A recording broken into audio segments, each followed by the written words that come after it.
So agritourism, I define it very loosely as farms plus people. So it's when you get people on the farm to do anything. So if you have a farm and you've renovated a barn and you rent out a wedding venue, that's really agritourism because you're bringing people to the farm, and the farm is a piece of what's so charming about it, why you want to have your wedding there, right? So that becomes agritourism. Wineries that are bringing people out to the vineyard to taste wine, that's agritourism, Oh, right? heck yeah. That's, yeah. And the breweries that are out in the hop fields, same thing. So, This episode of Grounded in Maine is sponsored by ESG Review. ESG Review magazine is published quarterly in February, May, August, and November, and is available for free in print and digital formats. ESG Review is devoted to environmental, social, and governance strategies, technologies, and investments. ESGreview.net is updated every Wednesday with 8 new stories and is home to feature articles, news items, and more. Visit esgreview.net to stay informed and help us spark the collaboration and awareness needed to develop sustainable economies and communities around the world.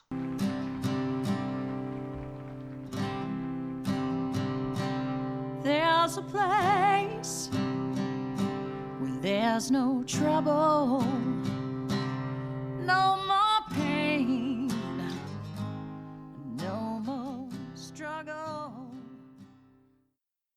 Grounded in Maine podcast is an open conversation about how we show up for the world. I started this podcast out of a desire to learn new ways to be sustainable because the word sustainability is big. It can be overwhelming, and I just wanted to learn, different ways to try to be part of the solution and not feel like it's too late. So I'm talking to people who are doing different things and learning so much. I hope you are too. Hi there. Thank you so much for listening to Grounded in Maine today. My name is Amy Fagan, and my guest is Jane Lee Rankin. Jane is an author. She is a cook. She also owns a farm and works in the agritourism realm, which is something that I am just starting to learn about. I made a friend who's a podcaster, shocking, right? And her podcast is all about agritourism. So I've been learning about that from her. And then I happened to meet Jane, and it's just been amazing. Jane is so fascinating, and she's just so gracious. And so I'm learning a lot about that and really, really, really enjoying it. And so Jane's first book was a cookbook, and her second book, which the second book is about her journey in buying this farm and moving there and the connection that she's made with the animals that are there. So, so fantastic. I love both of those things, of course. And Jane is talking about the benefits and why we should support agritourism. All the reasons that that she's mentioned are totally valid, and I think that we should all be considering that. So if there is an agritourism outfit near you, I highly encourage checking it out, supporting them. Or if you want to go to North Carolina, where Jane is, she is at ALLLLL Farm in North Carolina, which is just like 3 hours from my new place in Virginia. I'm excited to go visit. So I hope that you guys enjoy this conversation half as much as I did. I think that we actually talked for like an hour and a half after recording. She was wonderful and so generous. So anyway, enjoy this. Please feel free to share it with somebody that you think would enjoy it or get something out of it. Also, feel free to rate and review wherever you're listening. And if you have not subscribed to the podcast yet, please do that as well so that we can get this podcast in front of some new ears. Thank you so much for hanging out with me and being here today. I hope you have a great week. I will talk to you soon. Hi there. Thank you so much for listening to Grounded in Maine today. I am talking with Jane Lee Rankin, who is an author. She is also a speaker, and she has an agritourism farm called Apple Hill Farm, not Apple Creek Farm, like I keep saying. But Jane, I'm psyched to have you here today to talk about agritourism and all the fun things that go along with that. Thank you so much for being here. Thank you so much for having me. I'm excited about this. This is going to be a great conversation, I know. Yes, it already has been. But so Jane is in Western North Carolina, and she has been doing this for, how long did you say you've been doing this? We started the farm in 2003, so 20 years. 21 years. Yeah, Yeah. And it started out as wanting to be, you just wanted to have alpacas, you said. absolutely. That was it. Yeah, just alpacas. And now it is not quite that. Alpacas plus. Plus, plus, plus. Right? But how many alpacas did you say that you have now? 20 right now. 20 20. alpacas and 5 llamas. And 7 donkeys. 7 donkeys, 2 horses, probably 20, I'm going to say 25 Angora goats. We have chickens, we have a couple of pigs, we have some cows. So we have 4 livestock guardian dogs, Oh, weigh 100 pounds. That puts that in perspective. And 3 farm dogs, farmhouse dogs. So, and then we have chickens, lots of chickens. So, awesome. yeah. That sounds like it sounds like heaven. Oh my gosh. And so I was telling Jane before we started recording that my idea of agritourism, and I know that it can vary, but my idea was to like staying on a farm, but you don't have people necessarily staying on your farm yet, but you do a lot of education and a lot of events. Yes, yes. And we have added a farm stay in the last year. That's a 1920s farmhouse. That's a farm stay, but it's not on the Apple Hill farm property. It's actually sort of adjacent around the corner. And there's cows down there, but it's not here at the farm. So, Right. And so you said it was an orchard. It was an abandoned orchard when you moved. yeah, it was planted in 1960. And we're in the mountains, right? So apples are a fickle fruit when you're in the mountains because sometimes we have a late frost and it kills all the buds. And so we get a harvest maybe from the old abandoned trees, maybe every 3 years. So I think they decided it was not super sustainable. So they bailed on it. It was 80 acres to begin with. But we're on a large part of what used to be Apple Farm. We still have the old apple roads that they built through the woods, where they flattened it out so they could drive between the trees. And now it's woods, right? Because if you don't clear a field and keep land or bushes and plants and trees down, it fills in with forest. Mm, So it's forest now. So a lot of our forest here on the farm is originally apple orchard. cool. Yeah. Oh my gosh. And so you were telling me that you use the alpacas for their fiber as well as the Angora goats hmm We do. And the llamas. and the So all llamas. three are fiber animals. Llamas So are llamas, fiber we shear animals? them. We shear them not every year, but sometimes we shear them and we can use their fiber for felting and other things. Wow. So yeah. Oh my gosh. I didn't know that about llamas. Yeah. The Angora goats we shear twice a year because they produce so much fiber. So we have 3 shearings a year that are open to the public for people to come watch because that's something that people don't generally get to see is shearing. Right? Um, and it's fascinating to watch. So people love coming to see that. We try to have spinners here at the same time or there's lots of fiber guilds around, so we'll have a fiber guild come and demonstrate. So they'll be demonstrating spinning and weaving, Mm, knitting, whatever it is that they have to demonstrate so that people can see the full process. sounds amazing. Okay, but so you do a lot of public speaking. I And do. this is I do. about agritourism, I assume. Generally about agritourism, sometimes just about the farm, but I speak at a lot of conferences that are agritourism conferences or state conferences. Like I spoke last year at Pick, Tennessee, which is their agricultural conference where they bring in the beekeepers are there and the berry producers are there and all the different aspects of agriculture in Tennessee were there, and I spoke about agritourism. Cool. That's awesome. And you were Also, saying, like I spoke at the Southern Strawberry Festival or conference about agritourism because many strawberry farmers are doing U-pick farms, which is agritourism. So I talked about ways that they could increase their agritourism ooh, ideas. technically, is that like, so farms that are offering like you pick strawberries and stuff are technically agritourism. Agritourism, yes. So Okay. agritourism, I define it very loosely as farms plus people. So it's when you get people on the farm to do anything. So if you have a farm and you've renovated a barn and you rent out a wedding venue, that's really agritourism because you're bringing people to the farm, and the farm is a piece of what's so charming about it, why you want to have your wedding there, right? So that becomes agritourism. Wineries that are bringing people out to the vineyard to taste wine, that's agritourism, Okay. right? Yeah. That's, yeah. And the breweries that are out in the hop fields, same thing. So Breweries in the hot fields? What? hop fields where Hop they're, fields. Gotcha. The hot yeah, fields. No. not no hot fields. Yeah. It's hot right now, but it's not the hot fields.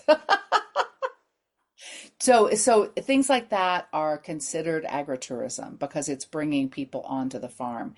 And in North Carolina, we define, every state has their own way of kind of defining it. We define it as a bona fide farm, which has its own levels of it, things that you have to do in order to be a bona fide farm, Hmm. open for agritourism activities. That's kind of how we do it, so that you can't just take a field and open up and do a carnival ride and then it's agritourism, right? It has to be a farm. So that's a way to distinguish. And every state has their own distinction. I could get really nerdy about that, but every state has their own way of defining it. So, Okay. Wow. I did not know that. That's very cool. And it makes total sense. I mean, you're bringing people to your farm and they are learning about what happens there and they're just being part of that. And I think that's really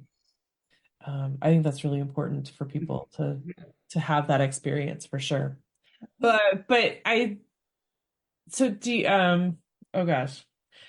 What do you guys do with all of your donkeys and horses and so our donkeys actually protect our alpacas. So Mhm. we have donkeys that are in fields that are around our alpaca fields, and they are there for protection. Okay. So we have two fields at the top of the farm. We have three fields at the bottom of the farm of alpacas, and they are completely encased in donkey pasture so that they protect them. So we're in the mountains, right? We're at 4,200 feet in the mountains. So we're way up in the mountains. We have bobcat, we have mountain lion, we have coyote, we have packs of neighborhood dogs like everybody else might have. So they are our protection. And the llamas actually are their main purpose is protection within the field. So they are living with the alpacas and part of protecting them. The livestock guardian dogs are protecting the goats. So they live in the fields with the goats and then they protect them. Hmm. Wow. So much that I still need to learn. Right? Yeah. Ah. I'm sure even you're thinking that, like, oh my gosh, I Oh, still the need learning curve never ends. The yeah, farming that I don't, maybe it's farming, maybe it's, I don't know. It just seems like there's always something new to learn.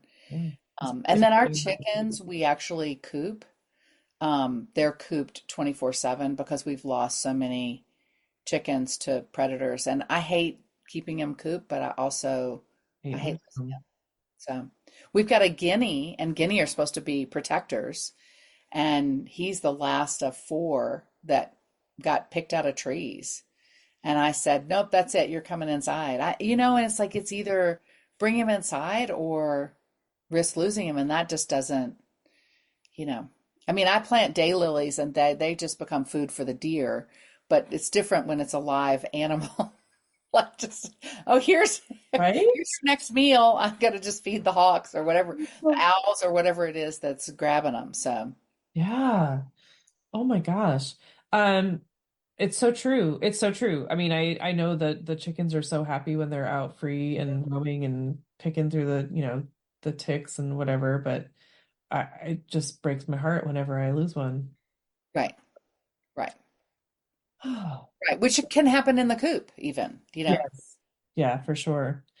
But so I love your description, your definition of agritourism. I did not, like I said, I didn't know that, but I think that that is even though it may be loose, I think it makes total sense.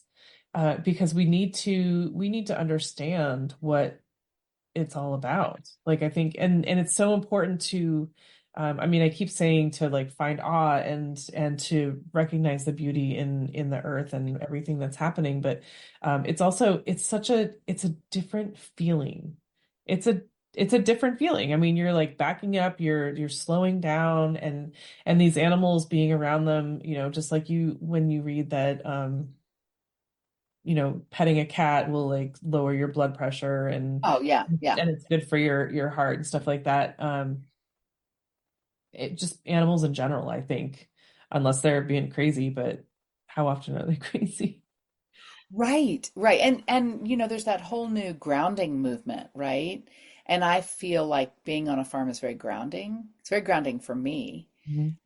And I think that's one of the things we hear from our customers is that they just feel different after they've walked around on the farm. But when do you walk around on farmland, guided so you're safe and with somebody there to answer questions and to lead you through the farm and learn new things and see, beautiful vistas and learn about these animals and how, especially ours, how they all work together because it really is, it's a very tight ecosystem where the dogs are protecting the goats and the goats are providing fiber and like we have these multi layers of uses and interaction between animals. Mhm. So I think it is very grounding. And I think that's so beautiful that they all have their place, and they're taking care of each other and they're taking care of you and you're taking care of them, and it's a beautiful circle. Right. But I think it's also so important for people that are not farmers to understand the process and to appreciate what goes into it because I mean Absolutely. Yeah. I'm a big supporter of the farmers that prepare food, and I want to know their practices. I want to know, the what they're doing and how they're doing it. And I feel so much better knowing where my food is coming from. Absolutely. Absolutely. Yes. And I think there was a huge turn towards that during COVID when our food system got interrupted, which was, I mean, I don't know what it was like where you were, but here for weeks there was no ground beef in the grocery store. You could not buy ground beef. And I think people got really scared and it was like, wait a second, how is this system working and or not working? And what is like does it all happen? And that is still in the agricultural world, right?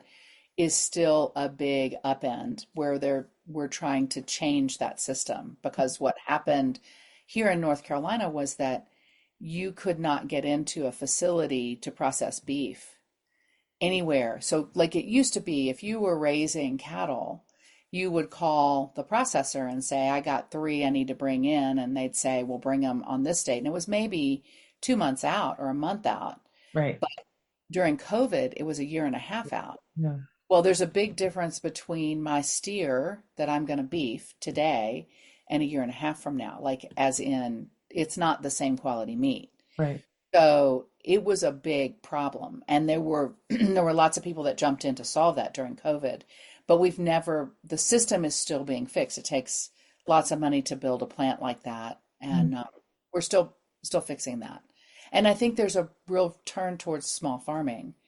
The small farmers, the farmers markets that could or couldn't operate depending on what time of year it was, those had a huge bump. We have a food hub here, which is it's amazing how they've done this. So you can, as a farmer, you can put food up for sale, and then you as a consumer can come in on a website and buy. And you might buy from 20 different farmers, but it all goes in your little box that you Oh, pick hey. up on a day. They had a 400% increase during COVID of customers because it was one of the safest places to go to get food. It was the safest food, and it was one of the safest places to go because you pulled up outside the ag center and somebody brought a box to your car, right? It was exactly what we were doing at the grocery store. So things like that have really, I think that really woke people up and turned them in directions they might not have gone in before, and they've stuck with it. Yeah, I mean, when I was in Maine, there was a farm drop was a very, it sounds very similar. Like you Mhm. just you order from a website and you order whatever you want from all the farmers that are available, Yes. and you just pick it up on Friday afternoon. Yeah. Yeah. It's amazing. And and it took a group of people who are willing to figure out how to set that up and how to bring the farmers in and you know, But it's so cool that the farmers know that their stuff is going locally. They know what's expected. right, It's not like you're going to a farmer's market with whatever you have available. You know exactly what's going out because people have ordered it already and you already paid for it. Uh, right, and then people know where their food is coming from and it's not like super far, so they can actually call it local. right, right. Beautiful. I love it. I can't. It's a I'm it's so an excited amazing that it's already there. it's an amazing thing. And we sell um so alpaca poo. This is always so funny. This conversation always goes here, but alpaca poop is a bean. So it's a bean shape. The llama poop is a little bit bigger. Same idea. It doesn't need to be composted to be used. So you can use it dried on any, we can use it wet, but you can also use it dried on anything. Like you put it on your houseplants. Now that's a really far stretch for Joe Q Public, right? Is to put Hmm. Poop it. alpaca beans around their houseplants, right? It doesn't smell, there's no odor, and the materials, the good materials, leach into the through the water into the soil. Mm. So we sell it as a tea, quote, Right. an alpaca poo tea in a burlap sack, and you just stick it in a bucket of water, and then you use that to. So we sell that at the food hub, and we are Awesome. able to rent a very small little cubicle, and that is there already at the food hub. We just restock it when it runs low, and then they have that to pull for our orders. We also sell alpaca and Angora goat sort of bird nesting stuff. So it's in a suet feeder, and the birds will pull the fiber out to make their nests. We sell that through the food hub. Awesome. So the food hub becomes a place for us to sell product as well. We have excess eggs, we'll sell that. We do have a vegetable garden, so we'll plant a bunch of garlic in the fall, and then in the spring and summer we have a bunch of garlic come in all at once, more Mhm. than we can use. So then we'll sell that on the food hub. And we put up what we have, right? So if we have 10 heads of garlic, we put up 10 heads of garlic. And we don't have to feel like, oh, we're so small, we only have 10 heads of garlic because it ends up in your box, right? And you wanted one. So it's just such a brilliant way. I love when things come together so like sync together in some way that it creates something bigger than it is, Yeah. And everyone wins. It's just so, Everybody wins. yeah. Yeah. Yeah. Uh, I I want to learn more about that. That's so awesome. Yeah. I want something like that here in Virginia now. And I need to see if there's something like that already. But that's fantastic. And I love that, it doesn't cost, I don't think, at least Farm Drop did not cost anything to join.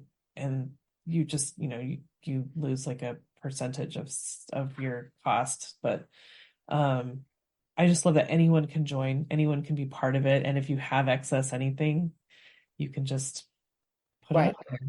Mhm. And awesome. I love it. So you guys are doing like everything. You've got the animals, you've got the agritourism, you've got you're doing vegetables and making fibers and stuff like that. Like it's like full circle, all the stuff. As much as we can, yeah. And we just, as we do it longer, we find ways to um, create more like ways to find revenue and more ways to make it work together. Mm. We're Yeah. always looking for that next thing that can, um, we're looking right now at a very, I don't even know, biodynamic kind of fertilizer that we can use that will lessen the weeds that we have. So that means that lessens the amount of time we have to spend on our fields, Oh my gosh, yes. those kinds of things. We're always looking for things. And I think that that's normal for farmers to look for that because everything is time, energy, money, right? So you've got to look for ways to lessen the money you have to spend and increase the time you have and and Right. make something out of the energy that you have. So, Yeah, for sure. Um, that's awesome. I mean, I had a podcast guest, not I don't remember how long ago. It's been a little while, but her name is Kari. She's in Georgia and she sells alpaca poop. She calls them magic beans. She calls herself a duty dealer. that's great. That's so awesome. I need to write that down. Duty dealer. It's so funny. It's so funny. Oh gosh. Um, it just makes me cry thinking about it because it makes me laugh all the time. But I just love it. And she literally walks around. She walks on her farm in a leather skirt because she used to be in design. And she's like, I Uh, refuse to give that up. that's So awesome. That's awesome. I think that's it. So do you guys do bees on your farm? We do. We have bees. You So we do? have honey. Yep. We do. Wow. We Really? have a beekeeper that does our bees. We don't do it ourselves. So, um, and he used to, he has not. So originally when we started working with this beekeeper, he would take the bees down to Statesville, which is a little bit different climate than here for the winter. So they would leave here and Oh, go for the winter.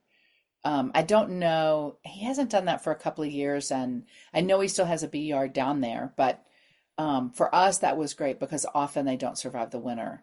So we, yeah, we started out doing our own bee thing, and then very quickly it was like, maybe we need to get somebody who knows a little bit more about this than we do. So we that's sell a one more lot thing. of honey, and we have still have apple trees, so it's a great thing to have bees here for the apple trees, and it's so fun when they used to take them away and bring them back.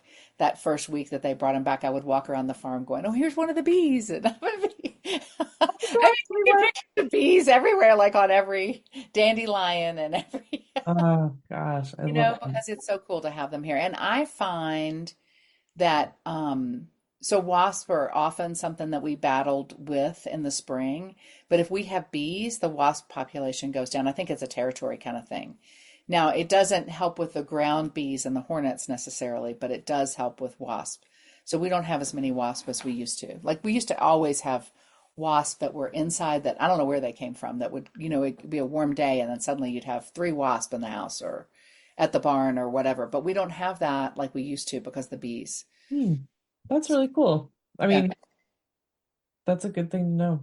Get Mhm. get bees, everyone. Get bees. Yeah. No, bees are amazing. And for a while I was the beekeeper. I'm actually allergic to bees, but I was the beekeeper for a while. And I don't know if you've ever had a chance. And I think that this has become a new agritourism thing that has to do with bees. And, they put you in a suit and you get to go out. The most sacred place that I've ever been is next to a beehive. The energy from the beehive is just amazing. And when you open the hive and you're part of that space, it's like a temple. It's really amazing. So, I will take your word for yeah. that. If you ever see a bee experience where you can go out with a beekeeper when they're doing the hives, and that is a new agritourism kind of thing. Take it, do it because it's really cool. And for a while we had an observation hive where you could see the bees working behind glass, but it's a tricky thing, and the bees are okay for only so long in an observation hive. So unless you have a beekeeper on hand to kind of go, wait, we're not gonna whatever. And our temperature changes here are so hard. So Hmm, we can have a 50-degree night in the summer, right? So in the fall we can have a 40-degree night and it's glass, and so that right. goes right into the beehive. So it's a little tricky. Hmm, But if we had a beekeeper on hand, I think we could do that. Like if we had somebody working for us, it was a beekeeper 24/7 here. right. be one thing, but to do that with somebody who's not on site is a little bit harder Mm. to see when they're getting ready to swarm or they're getting ready to Right. whatever. And so the area we're in is actually a temperate rainforest, right? So we get a lot of rain here and we have a lot of growth and a lot of green and a lot of flowers. And Mm. so beehives traditionally do really well here, which is great as long as you're tending them, right? Because you've got to keep putting the supers on and I mean they will swarm if you're not careful. So Yikes. yeah, and that's, and when they swarm, that just means that they've outgrown, it's like a kid getting to 21 and they're ready to move on. It's like, it's okay, peace out, we're out of here. But, a tornado of bees during a tour is not ideal for most people. You might be surprised, but you hear that. I'll never forget People don't like it. the first time it happened, and one of the tour guides came back and she goes, there's a tornado of bees headed for the other barn. It's like, what? And if you've never seen it, it's quite dramatic. So, I imagine. Oh my goodness. Oh my goodness. so Wow. But so you were a beekeeper for a little while, and then yeah, for a very short period. Yeah. and you Yeah. said that's not for me. Yeah. Well, we had somebody who was working for us who was a beekeeper, right? He was up to being the beekeeper and he left, right? Like in April. And I get this phone call from the post office. And it's like, your bees will be here tomorrow. And I'm like, oh, hell yeah, right, right. The bees are coming. The bees Cool. that we ordered in October are going to be here. So I ended up being beekeeper. So, and putting them in the hive and maintaining the hive and yeah. So Allergic to bees. allergic to bees, yeah. But I never got stung. So That's go figure. amazing. Yeah. Wow. No, they're actually quite gentle as a hive, depending on the bees that you get. They're generally pretty gentle. Mm. And if you know what you're doing, you don't have to get stung. Um, so, and I think generally the only time we get stung is when we mess with them, right? Like you run Wow. over a hive with a weed eater or a ground hive or whatever. Whew. Generally. And I think, when we get stung, I got stung as a kid and I would be at the pool and it was usually they had landed on something and then I touched whatever it was and then they stung me, right? It was not, they don't just like come after you and sting Right. you. Not Right. mean particularly. So, unless you mess with them. So, They're much bigger than they are. It's intimidating. yeah, yeah, yeah. Mm. So, Okay. So let's how can we go back, like way back to before 2003, and like how did you end up, what were you doing before the farm and how did you decide that that's what you wanted to do? I know it was about alpacas, but like so I had written a cookbook and so I was like touring with the cookbook, promoting the cookbook, going out and speaking about the cookbook, doing cooking demonstrations, things like that. I also was involved with real estate in Louisville, Kentucky, which is where I was from. And so I was kind of doing those two things. I had just had a child and had just turned 1 and we went to the Kentucky State Fair and I came face to face with an alpaca and everything changed. Like the time stood still. I forgot that I had a kid in a stroller asleep in front of me. Like all of those kinds of things. Like there were no sounds. It was just, it was just like a typical Hallmark moment, right? Like this just me and this alpaca locked eyes. And we stayed there for probably 20 minutes and I was like, that's what I want to do. I'm going to raise alpacas. just like And that. such a weird and also it wasn't maybe that in that moment, but as time went on and I thought about that moment, it was like that's the coolest animal I've ever seen. And a little bit behind that was I had property and still had it in the Catskills. It was part of an old dairy farm. So I was in a rural setting. And I used to look at the cows and go, yeah, but no. And my brother was in horses, so I would go to his horse farm and I was like, I loved horses, but I didn't want to farm the horses, right? So, and as we were walking through the Kentucky State Fair, everything I looked at was like, would I raise that? Goats? I don't know. Chickens? I don't know. Anyway, so I was kind of testing that idea out. And then in the next 6 months, there was sort of things changed in Louisville and I had an opportunity to move. And it was like my purpose in Louisville was finished. And it was like, what was I going to do next? And I was like, I'm going to go raise alpacas. And because I had land in the mountains in the Catskills, I wanted to be in the mountains because I knew at that point in my life that my heart lived in the mountains and my soul lived in the mountains and my body lived in Louisville. And we would go back for the summers and I would just like, oh, I could breathe and it was just so wonderful and whatever. So moving to North Carolina was a way to put all of me in one location, and alpacas and the dream of an alpaca farm was sort of the gas engine that got me here. I love Because that. dreams do that, right? And so we drove here. Now I'm a solo mom, right? I didn't have a partner. And so we drove here, the dog and the child and I. Will was less than 2 at the time we first came. And the whole way here, I'm like, this long 7-hour drive, and I'm like, you are crazy. You have lost your ever living mind, and you are a solo mom, and you have no, like, what are you going to do? You don't have anybody there. Right. And so I'm driving, and I would hear, well, if it's the right thing to do, I'll find the piece of property. So we came and spent a month here looking for property, found this place like within the first 2 weeks. I still wasn't convinced it was bigger than I wanted. It was an odd first showing. It was all the things. And I came back and looked at it again and I was like, yeah, this is it. And it was An insane. alpaca on it. It's a present. Yeah, right. And so, I mean, it wasn't even a farm, really. It was an old growth orchard that had been abandoned. There was an old Christmas tree farm that had been abandoned too.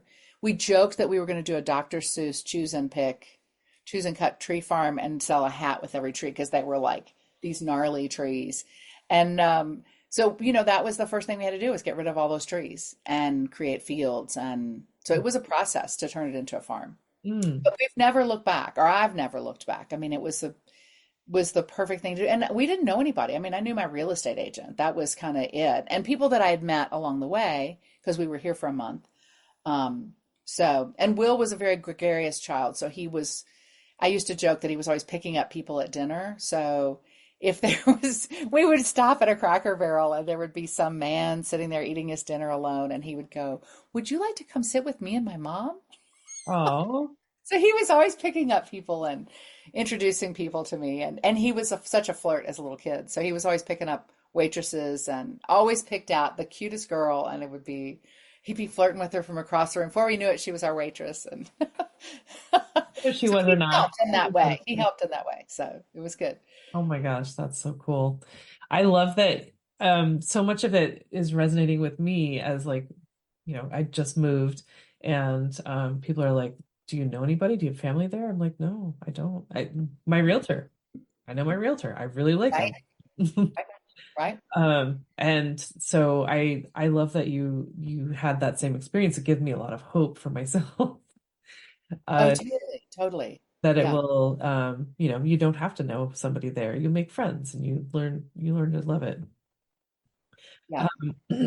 But it's such a cool story. And I love that as you were driving, when you were driving to North Carolina, you were saying that you were like, I'm crazy. What is wrong? Yeah, I was like, Yeah. yeah. And looking back on it, I realized how crazy I was. I mean, I don't know that I realized it in the moment, but like looking back on it, I'm like, wow, like, I don't know. It just is such a brave move, and I was 40, so I wasn't young. Right. Um, you know, Right. Um, I just love that story. I love it so much. And then, and look at how much you've grown. I mean, goodness, I know you said you weren't sure if you wanted to mention it or not, but you guys,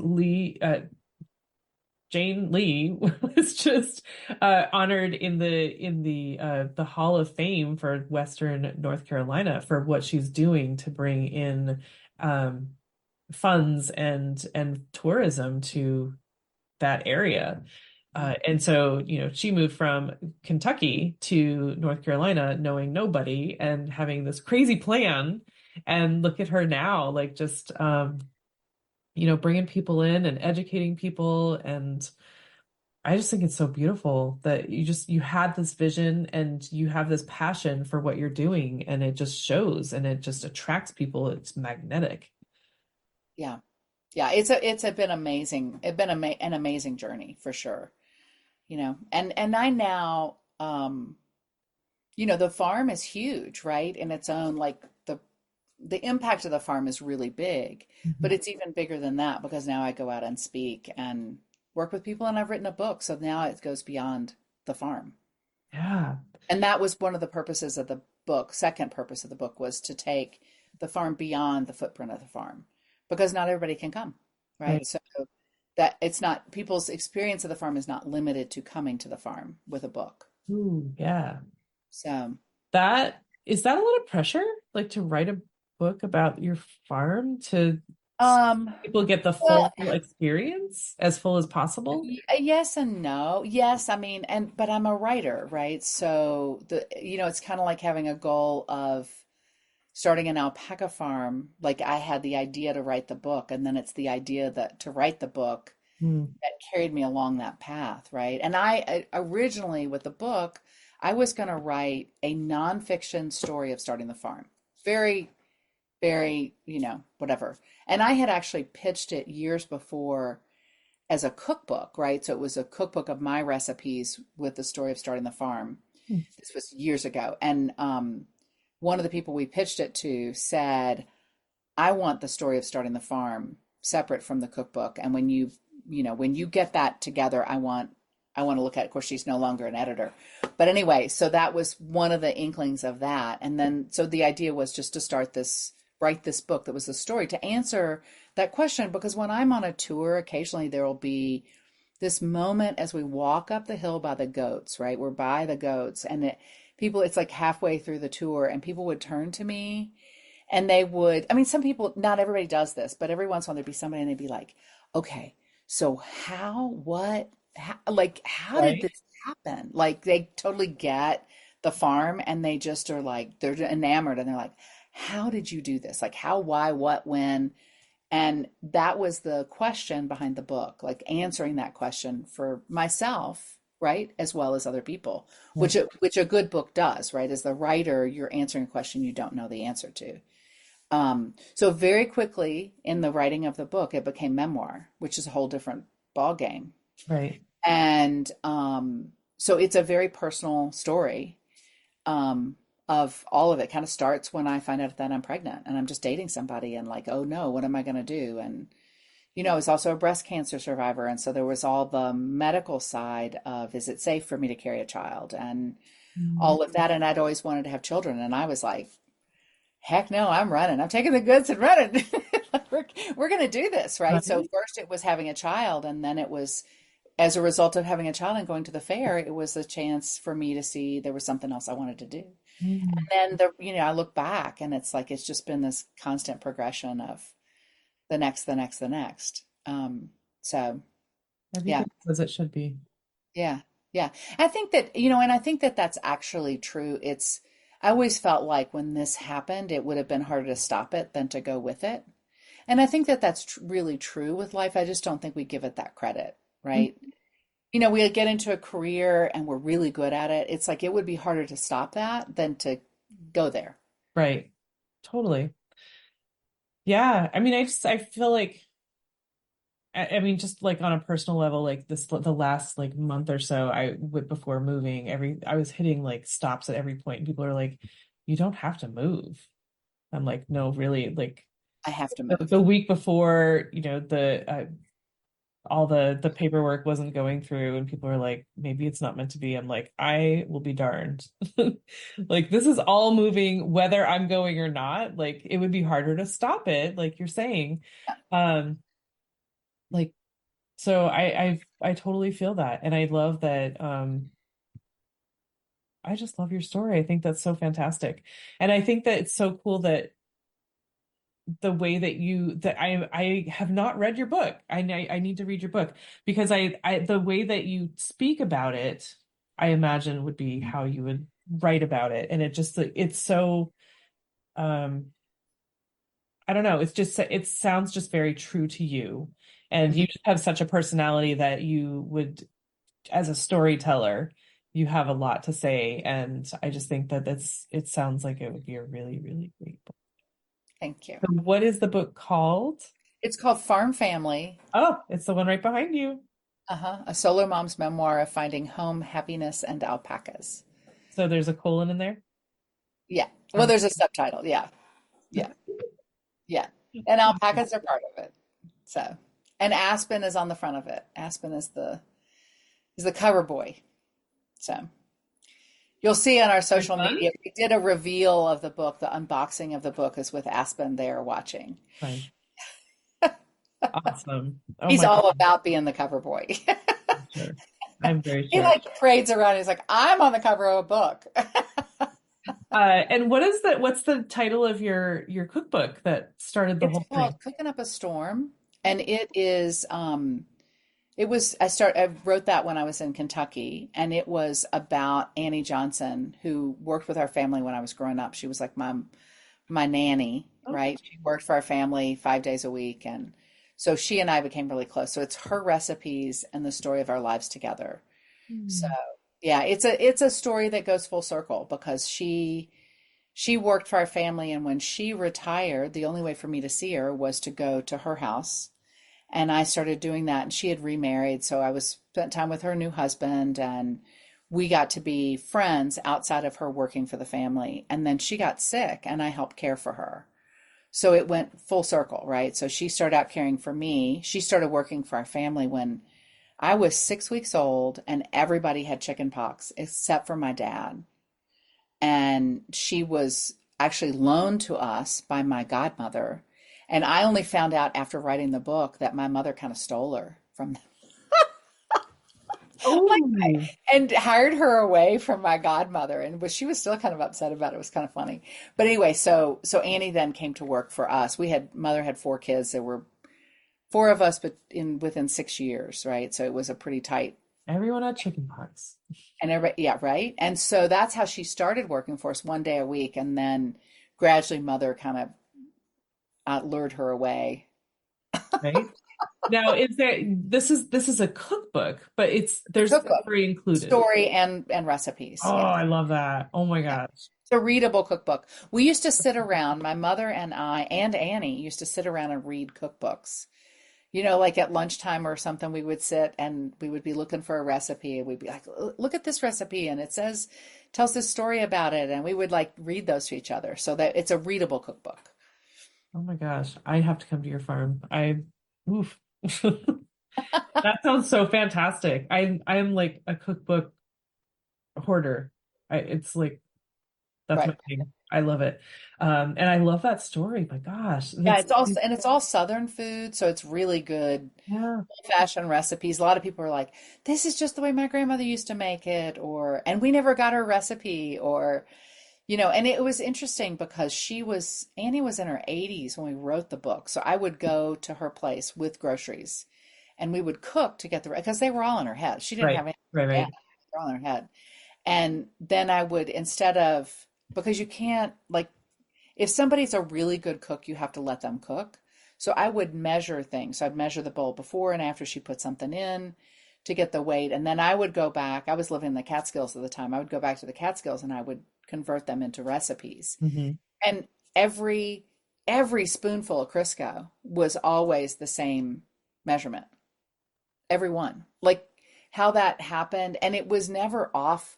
It was never 1 tablespoon and, a tablespoon and a teaspoon. It was always a tablespoon, or it was always a whatever. And she used 1 carrot if she was making something. She didn't use, 2 tablespoons of chopped Right. carrot, right? Which is how we, like Carrots in and the carrots. culinary world, learned to cook, right? So it was a very wholesome way of cooking, and there was so much in that. It was a great process.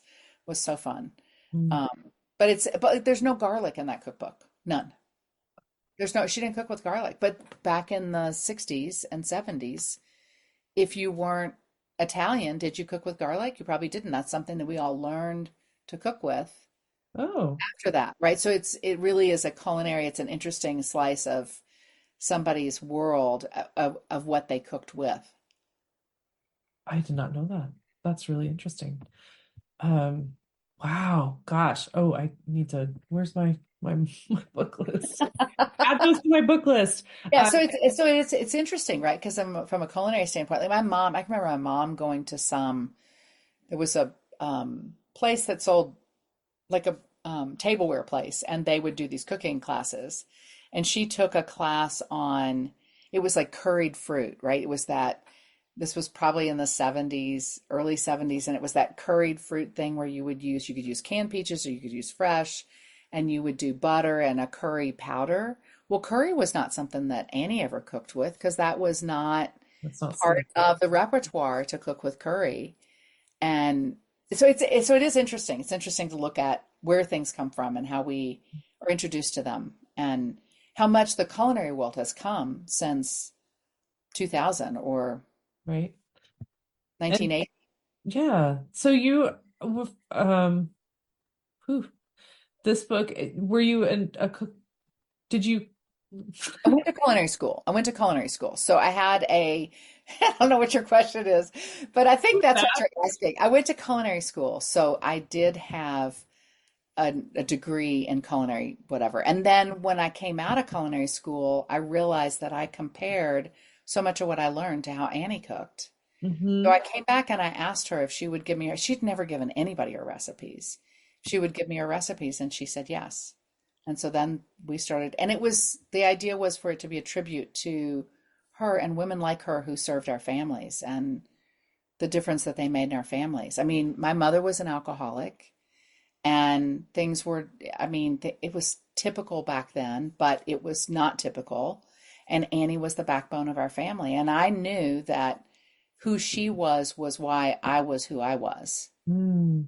Oh in my so many gosh. ways. It had made such a big difference in my life. So it was a tribute to her. So Cool.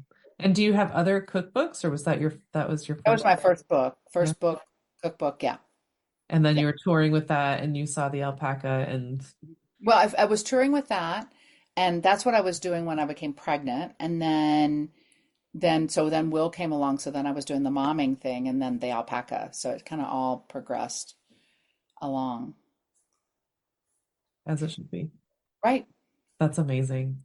And so your one of the messages that you wanted to share was the connection with animals. And I know that you've said it sort of roundabout, but what's your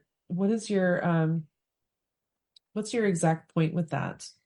Like, So I am I'm an animal lover from, really early on. And I told somebody, they said, "Are you all going to get more animals? Like, how many more animals is going to be enough?" And I'm like, "I think I'm good. I think this is enough to keep me grounded." Right? I got the balance now. We've got a yeah. bunch of animals. So I've always had animals and I have a really strong connection with them.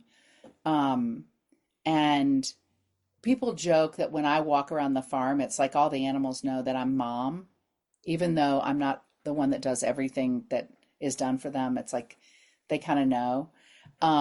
So I have a really strong bond with animals, and I also see the impact it has on other people. So we'll go out with alpacas for different events. And I've always said we need to put a GoPro on the back of the trailer so that we can get the people's faces as they come and interact with the alpacas, because it's like people light up, right? And it's not everybody, but it's most people. Right. So as people walk around the farm, even you'll see.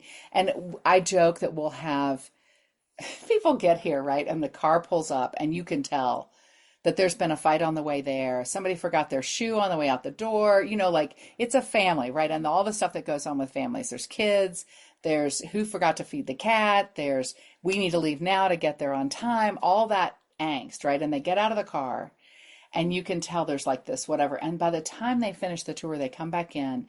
They're a cohesive unit. They've had a great time. They've been laughing. They've learned something, which does something to us, right? They've walked around out in the open air. They've met all sorts of animals, heard stories about animals. So there's the story component, right? Because we have horses, but we don't have horses to have horses. We rescued horses. So there's that aspect of it. Their hearts have been touched, and they're different. They're different people. And I think that animals are a huge piece of that.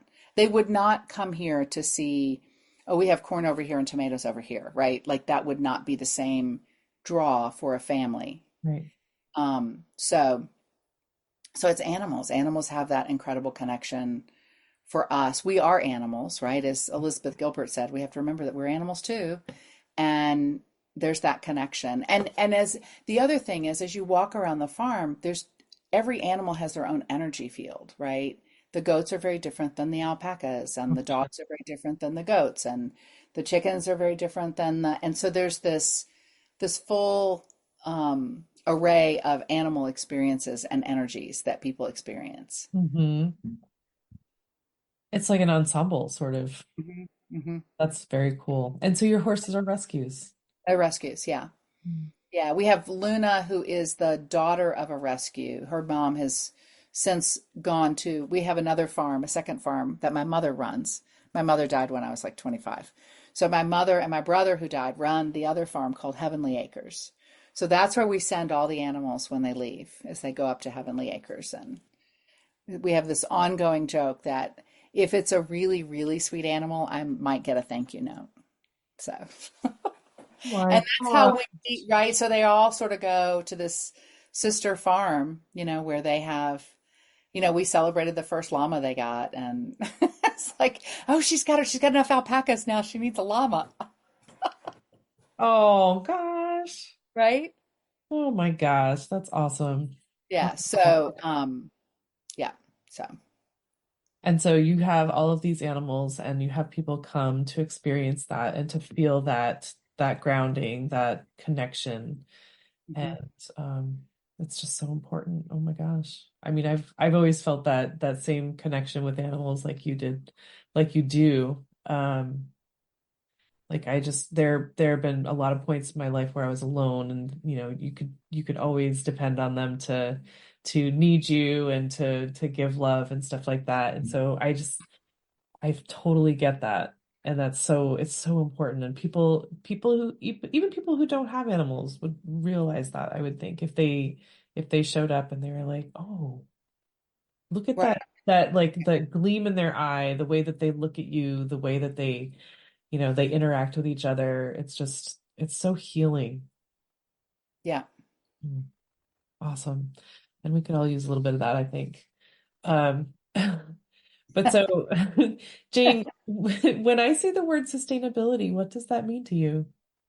So I think of sustainability, maybe a little bit different than other people. This idea of things being interconnected and serving maybe a higher purpose, um, and taking there's that element of taking care of the environment, but also recognizing the environment. So what's sustainable for me in a temperate rainforest would not be sustainable to somebody in the in Arizona in the desert, right? Like it's very different.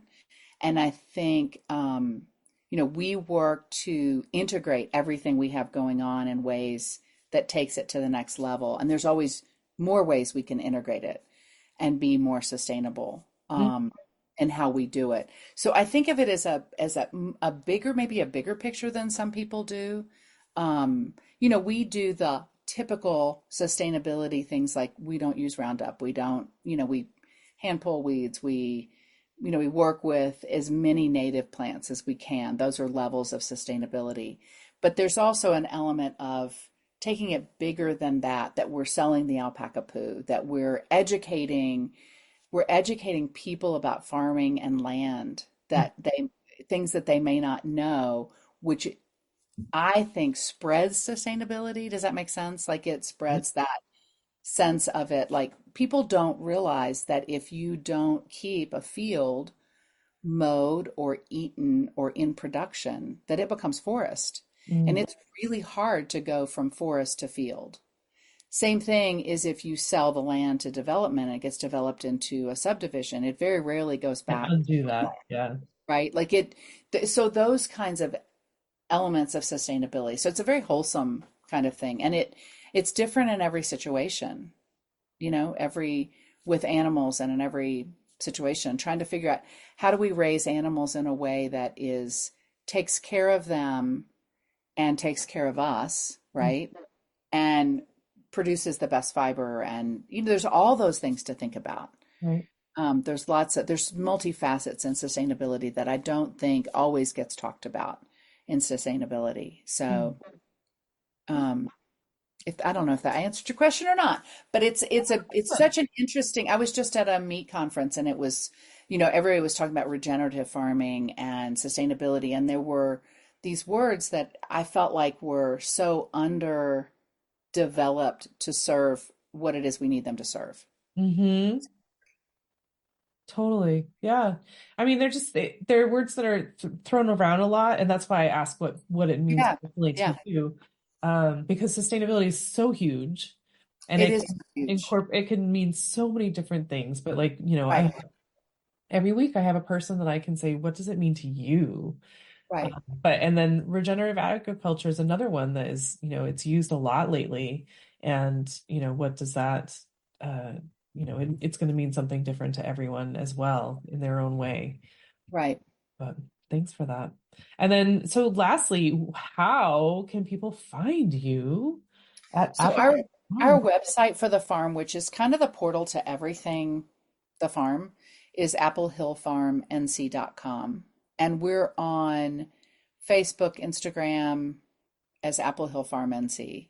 So you can find us there. And like I said, we're in the Western North Carolina mountains.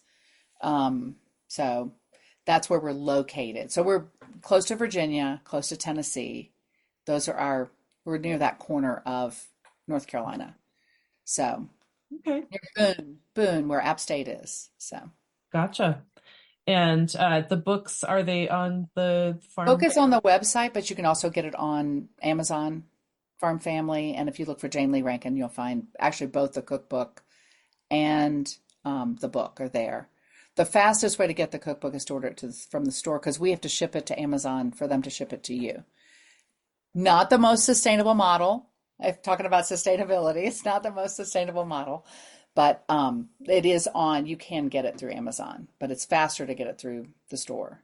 Okay. And the And we have cookbook, an online store on our website. oh, cool. You said the cookbook again is called Cooking Up a Storm? Cooking Up a Storm, and it's Jane Lee Rankin as well. So, Awesome. Wow, yeah, it's been Jane. great. What a great conversation. And hey, I've got to welcome you to the neighborhood because you're just in Virginia. Yay.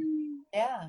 Yeah, I Yeah. think probably maybe 3 hours away because you're on the eastern side of Virginia, southeastern, right? Center, I think. South Central. Well, so I think it's I'm about, not far from the Blue Ridge Mountains, like yeah, or maybe. yeah.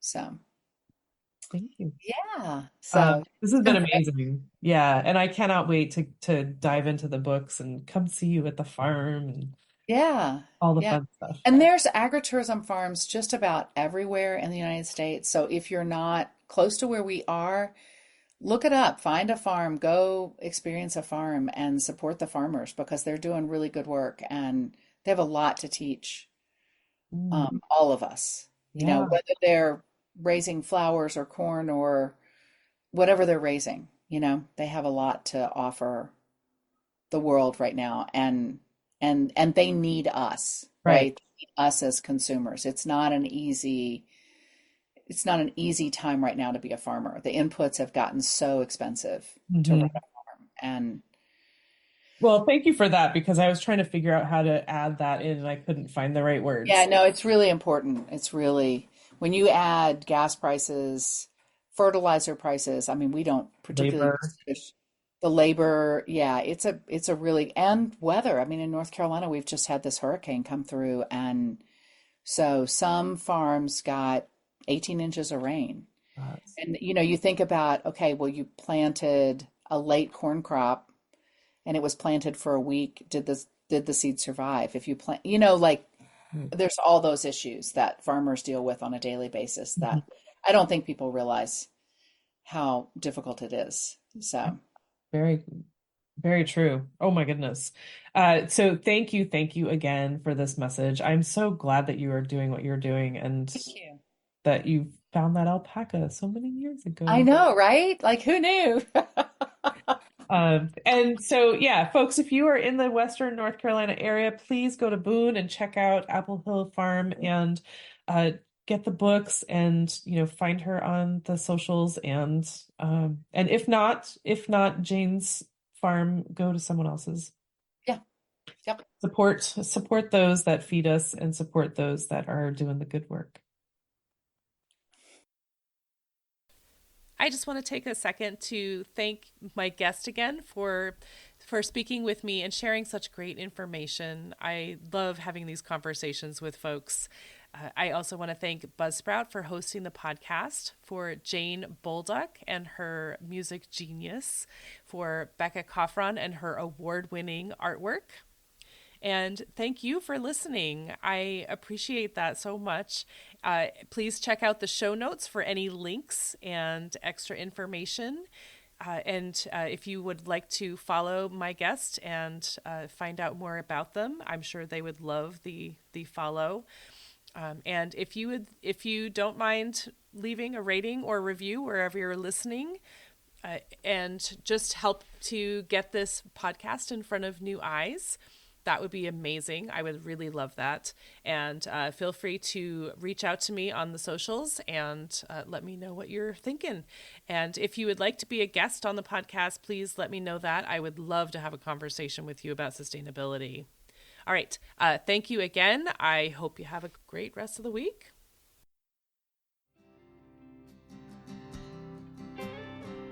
There'll come a day, my mama told me, when I find love to have and hold me, a heart that's strong and so sincere.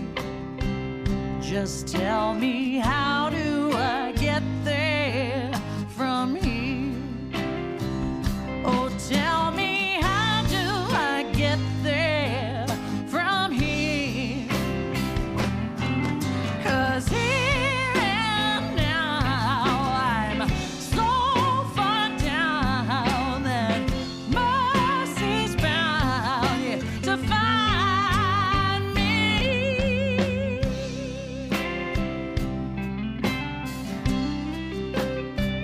We'll find a way to soothe the sickness.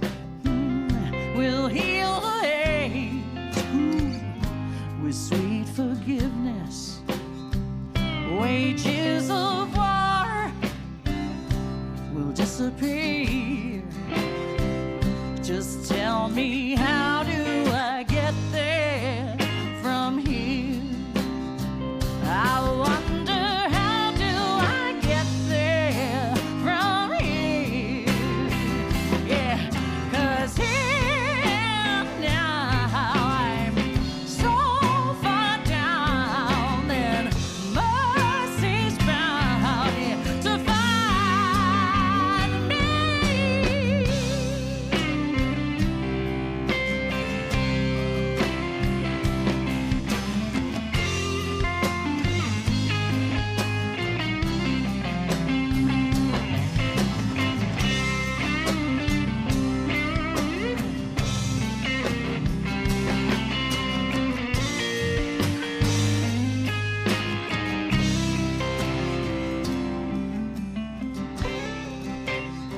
When that state of grace has finally found me, well, there'll be music, ooh, and good friends around me, yeah.